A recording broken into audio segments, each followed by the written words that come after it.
کیا کٹاکٹ کھانا جائز ہے؟ سعود احمد انڈیا سے، اگر کوئی مسلمان لڑکی ہندو لڑکے سے شادی کرنا چاہے اور یہ کہے کہ میں شادی کے بعد اسے مسلمان کرنے کی کوشش کروں گی، تو کیا اس سے شادی کرنا ٹھیک ہے؟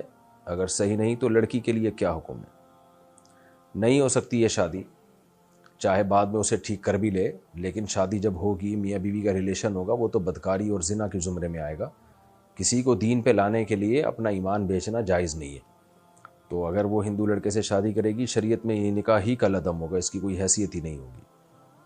تو اس لیے بہت بڑا جرم ہے، بلکہ ایسے لوگوں کے بارے میں تو ایمان کے سلب ہونے کا خطرہ ہے کہ آپ کو پتہ ہے کہ ایک چیز اسلام میں نہیں ہے اور وہ نکاح اسلام اس نکاح کو نکاح ہی نہیں مانتا، تو آپ اس پہ نکاح کا لیبل کیسے لگا رہے ہو؟ پھر آپ اس خاتون کو چاہیے ایسا ہرگز نہ کرے۔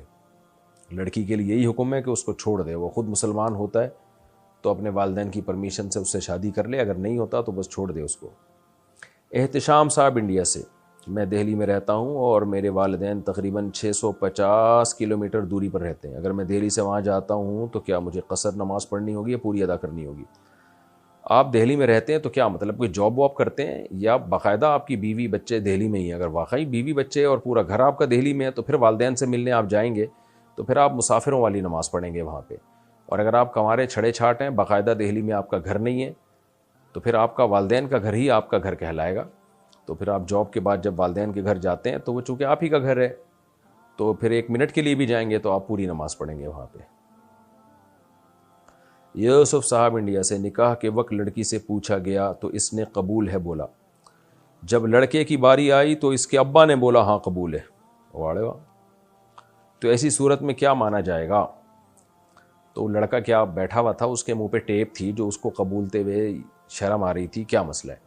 باہر اگر ابا نے بھی قبول ہے بول دیا اور لڑکے نے اس قبولے کو مان لیا، لڑکا چپ بیٹھا ہوا ہے اور ابا نے بتایا کہ تمہارا نکاح ہو گیا ہے، لڑکے نے کہا ٹھیک ہے، تو بھی قبول ہی ہو گیا وہ۔ یا لڑکے نے پہلے سے ابا کو بول دیا تھا میری طرف سے قبول لینا، پھر ابا نے قبولا تو بھی ٹھیک ہے۔ تو بظاہر ایسا ہی لگتا ہے، باپ بیٹے میں دونوں میں کوئی مکا ہوا ہوگا، بیٹا تو چپ بیٹھا رہنا تاکہ سسرال کو پتہ چلے کتنا نیک شریف شرفا ہے، کہ جہاں بولنا ہوتا ہے وہاں بھی کچھ نہیں بولتا یہ، تو جہاں نہیں بولنا ہوگا وہاں کیسے بولے گا باپ کے سامنے، اتنا نیک بچہ ہے۔ تو شاید یہ مصلحت ہوگی۔ بہرحال اگر بیٹے نے ابا سے کہا تھا کہ آپ قبول لینا میری طرف سے، تو ابا پھر وکیل ہو گئے، پھر ابا کے قبولنا بیٹے کا قبول نہیں کہلائے گا۔ اور اگر بیٹے نے کہا نہیں تھا لیکن ابا نے قبولا اور بیٹے کو جب بتایا تو بیٹے کو اس پہ کوئی اعتراض نہ ہوا، اس نے کوئی ایسا عمل کر دیا جس سے ثابت ہوا کہ ابا کے قبولے پہ راضی ہے وہ، تو بھی ٹھیک ہے۔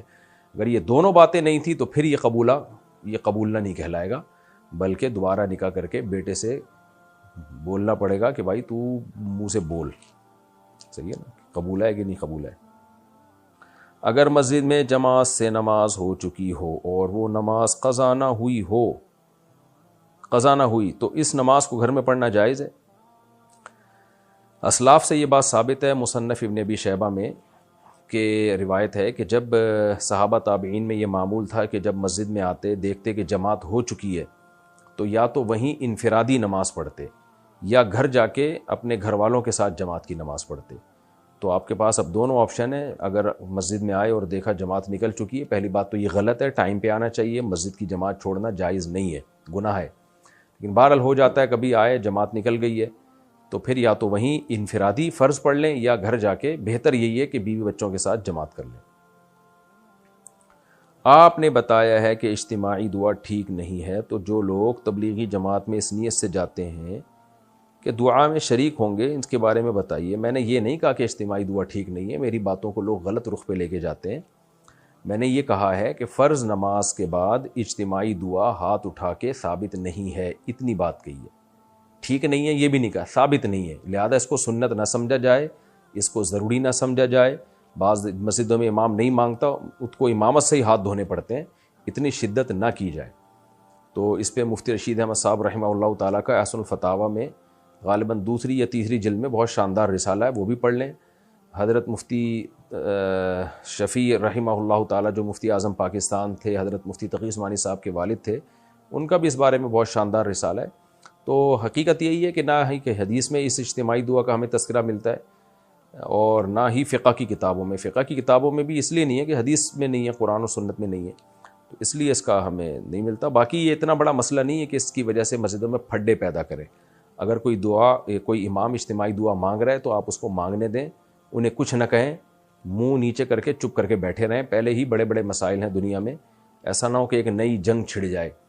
تو جس کی تحقیق ہے کہ ثابت ہے تو اس کو مانگنے دیں، جس کی تحقیق ہے ثابت نہیں ہے وہ نہ مانگے. اور اتنے سارے اختلافی مسائل ہیں چل ہی رہے ہیں نا، تو یہ بھی ایک چل جائے گا، اس میں پھڈے بازی نہ کریں. تو باقی تبلیغ میں جو اجتماعی دعا ہوتی ہے وہ الگ چیز ہوتی ہے، وہ اس کا فرض نماز کے بعد اجتماعی دعا سے کوئی تعلق نہیں ہے. وہ تو جماعتوں کو رخصت کیا جاتا ہے تو اس سے پہلے ایک دعا مانگی جاتی ہے برکت کے لیے، تو اس کو بھی سنت نہیں سمجھا جاتا، بلکہ وہ ویسی برکت کے لیے ایک دعا مانگی جاتی ہے. تو لیکن نمازوں کے بعد تو ایک عمل ہے نا باقاعدہ، کہ نماز کے بعد تو نبی سے جو وظائف ثابت ہیں وہ وظائف پڑھنے چاہیے. عامر حمزہ بنگلہ دیش سے، کیا کٹاکٹ کھانا جائز ہے؟ کٹاکٹ میں اگر کپورے بھی ڈل رہے ہیں نا تو وہ جائز نہیں ہے. اس کی دلیل کیا ہے؟ وہ یحرم علیہم الخبائث، اللہ تعالیٰ نے ہم پہ خبیث چیزوں کو، گندی چیزوں کو حرام کیا ہے. بعض لوگ کہتے ہیں کہ کپورے کا کہاں لکھا ہے کہ ناجائز ہے. بھئی یہ آیت عام ہے، ایسے تو بہت ساری چیزیں ہیں جن کے بارے میں کہیں نہیں لکھا، لیکن گندگی کی وجہ سے ہم ان سے ایوائڈ کرتے ہیں.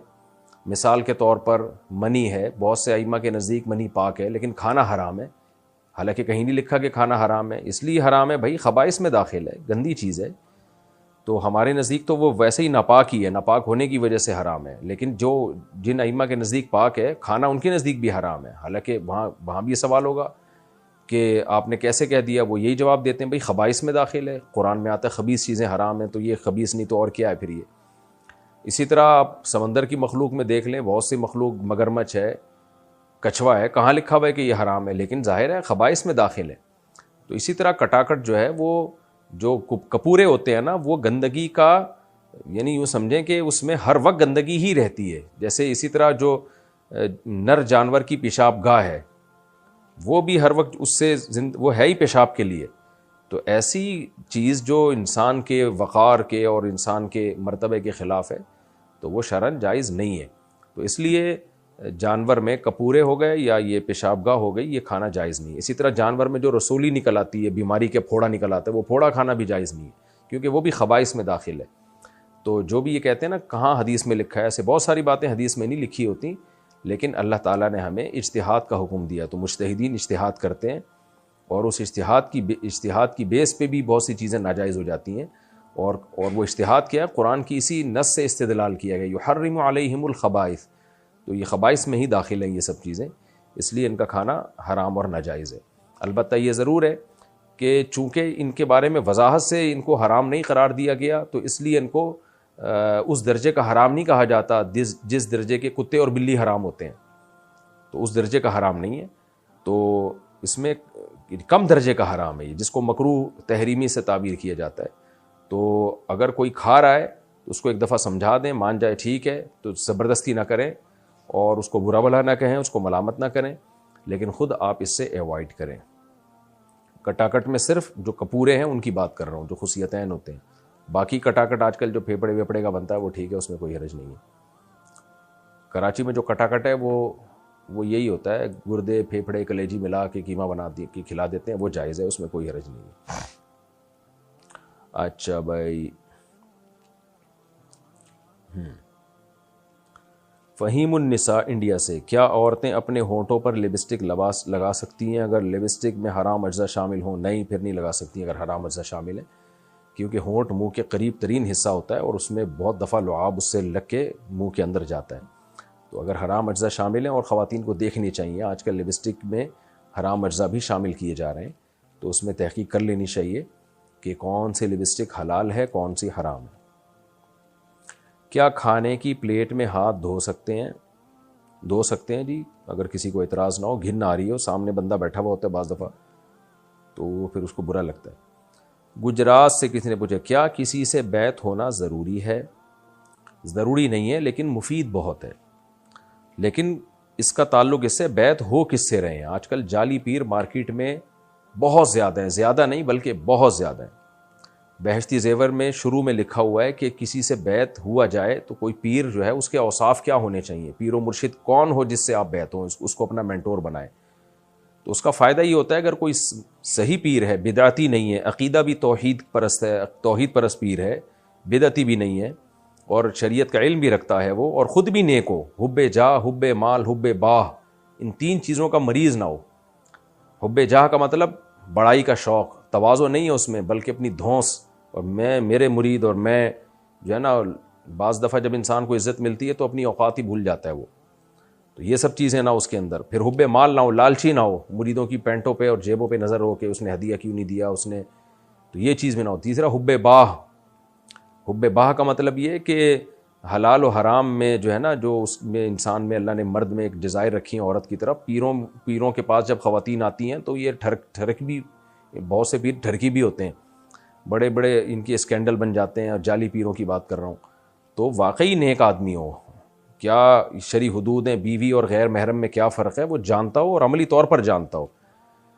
بعض تو پیر کمبخت ایسے ہیں کہ کسی خاتون نے پیر صاحب سے رابطہ کیا، میں یعنی ان کو جانتا ہوں کہ جی مجھے کسی لڑکے سے عشق ہو گیا ہے، میں شادی شدہ ہوں، تو پیر صاحب سے بیعت ہونا چاہتی ہوں تاکہ میرا وہ عشق ختم ہو جائے۔ تو پیر صاحب نے اصلاح کرانے کے بجائے اپنے عشق میں ڈالنے کی کوشش شروع کر دی کہ میرے اوپر لٹو ہو جا تو کسی طریقے سے۔ تو عجیب دو نمبریاں چل رہی ہیں اس میں، تو اس کو حب باہ کہتے ہیں۔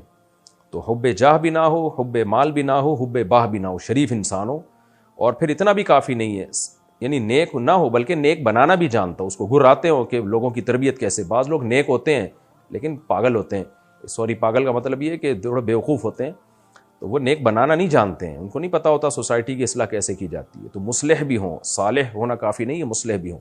اور انتہائی اہم ترین شرط یہ ہے کہ اس بارے میں ان کی اپنی رائے کا اعتبار نہیں ہوگا، کسی بڑے بزرگ کی طرف سے ان کو اجازت بیعت بھی ملی ہو۔ انسان اپنے بارے میں نہیں کہے کہ میں چونکہ یہ سب چیزیں میرے اندر آ گئیں لہذا میں بیعت کرنا چاہتا ہوں، میں بیعت کر سکتا ہوں اب لوگوں کو، نہ آپ کی اپنی رائے کا اعتبار نہیں ہے، اپنے بارے میں انسان خوش فہمی میں مبتلا ہوتا ہے۔ ان سے پہلے جو اکابر گزر چکے ہیں، بڑے گزر چکے ہیں، ان میں سے کسی سے اس کو اجازت بیعت ہو، خلافت ہو، وہ کہیں کہ ہاں جی میں نے ان کو پرکھا ہے، آزمایا ہے، میری رائے کے مطابق یہ بندہ نہ اس میں جاہ کی محبت ہے، نہ مال کی محبت ہے، نہ باہ کی محبت ہے، اور یہ لوگوں کی اصلاح بھی کر سکتا ہے۔